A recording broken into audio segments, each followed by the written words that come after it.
خۆمان نەزان دەوڵەتێکە ئیتر قبوڵی ئەو ئەزمموونە خۆسەری و بەڕێوەبرنێک کە لە ڕۆژئاوای کوردستان هەبوو کە نمونەیەکی جوانی پێکەوە ژیان بوو کە بۆ یەکەم جارەکە ئەگەر تەماشا بکەن بە مێژووی 100 ساڵی ڕابردووی کوردستان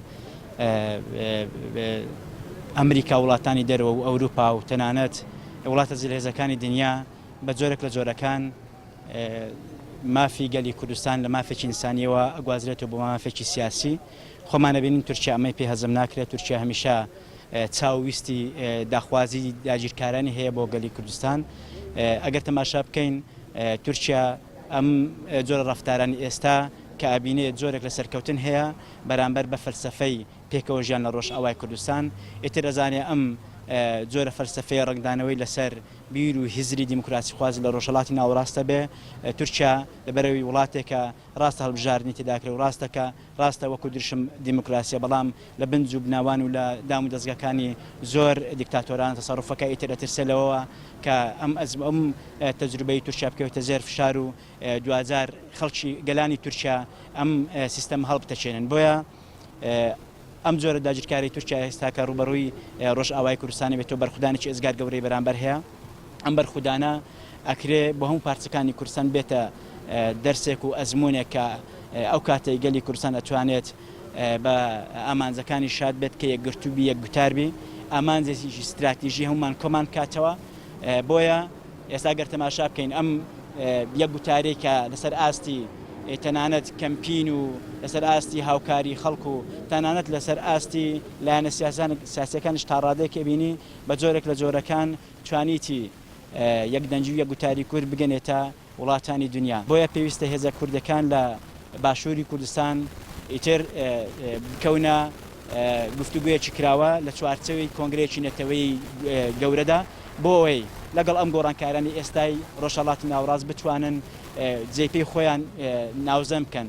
ئەم سەرکردایەتیکردن لایەن خەڵکەوە وڵامدانەوەیەکە لە بۆ ئەوەی کە ئیتر ئەگەر بێت و سەرکردەکانی گەلی کوردستان یەکگرتوو بن، ئیتر لە خوارەوە یەکگرتوویەکەیە، یەک ڕەنگێکەیە، یەک دەنجێکەیە کە بتوانی ئەم ئەزمموونی ئێستا بەرەو پێشەوە بڕوا کە ئەزمموونێکە دنیای دەرەوە و وڵاتە دیموکراسی خوازەکان چاویان لەسەرە ئیقلیم و دەور و بەرژۆک و داگیرکەر دژمنیت و ئەوێ سستی بکە. ئەو مەرگەسات و دیمەنە تراژیدیە و داگیرکاریەکە لە ڕۆژئاوای کوردستان لە ئێستادا هەیە شتێکی نامە و غەریب نییە دەرحەق بە کورد بە درێژایی مێژوو دووساری ئەمە بۆتەوە. بەڵام ئەوەی کە جێی نیگەرانی و جێی هەڵوەستە لە سەرکردنە بێدەنجی و بێ هەڵوێستی ئەو وڵاتانەیە کە ڕۆژانە مۆزایەدەی مافی مرۆڤ و دیموکراسیمان بەسەرداکەن، بەڵام لە ئاست ئەو داگیرکاری و زوڵم و زۆرداریەدا بێدەنگن. ئەوەی کە لە کۆتاییدا ئەمێنێتەوە ئەوەیە پێویستە لەسەر کوردانی هەر چوار پارچە یەکدەنگ بن، یەک هەڵوێز بن، یەک ڕنگ بن. بەڕاستی ئەوەی کورد پێش ئەخات و دۆزی کورد بەرەو پێشەوە ئەبا تەنیا یەک بوونە، تاکو کورد یەک نەبێ هەمیشە ئەو مێژوو خۆی دووبارە ئەکاتەوە. بۆ ئەوەی پێش بەم داگیرکاریی وڵاتی تورکیای فاشیست بهێنرێ پێویستە کورد یەک بگرێ، یەک هەڵوێز بێت، کۆنگرەیەکی سەرتاسەری نەتەوەی ببەستێ بۆ ئەوەی ئەم داگیرکاریەکە لە ئێستادا هەیە دەرحەق بە ڕۆژئاوای کوردستان لە داهاتوو دووبارە نەبێتەوە، نە لەسەر ڕۆژئاوانە لەسەر هیچ پارچەیەکی تری کوردستان و نە بەرامبەر هیچ نەتەوە و هیچ وڵاتێکی تری جیهان. وەکومان دەزانین کە وڵاتی تورکیا هێرش کردوتە سەر کوردانی ڕۆژئاوا کەوەش بەکارێکی نەشیاودانراوە لە هەر هەموو وڵاتانی جیهان. هەرچی وڵاتە لە دنیادا کە خۆی بە دیموکراسیەت ناوبردو پشگیری کردو لە کوردانی ڕۆژئاواکە دەرحەق بەم ناحەدالەتیانە نین. کوردانی خۆشمان تا ئێستا هەڵوێستێکی وەها نۆنواندووە کە بڵێ تەواو هاوخەم و خەمخۆری کوردانی ڕۆژئاوان، تاکەشت کە وەکو دانیشتوویەکی کوردستان و هاوڵەتیەکی کورد کە ڕایەکم هەوی دەربارەی ئەوی کە چۆن یاخود چی پێویستە بکرێت دەربارەی ئەم هەڵوێستی کوردانی ڕۆژئاوا کە کەوتونەتە ژێر داگیرکاری تورکیاوە. تاکەشت ئەوەیە کە هەر لایەن و حیزب سیاسیەک کە خۆیان هەڵپەساردووە بە هەر لایەنی وڵاتێک کە تورکیا و ئێرانە، ئەم جاریان جیاواز لە هەر هەموو جارێک کە لە ڕابردوودا ڕوویداوە پێویستە دەست لە نێودەست هەڵوێستێکیان هەبێت کە ئەویش پشتگیریکردن بێت لە کوردانی ڕۆژئاوا.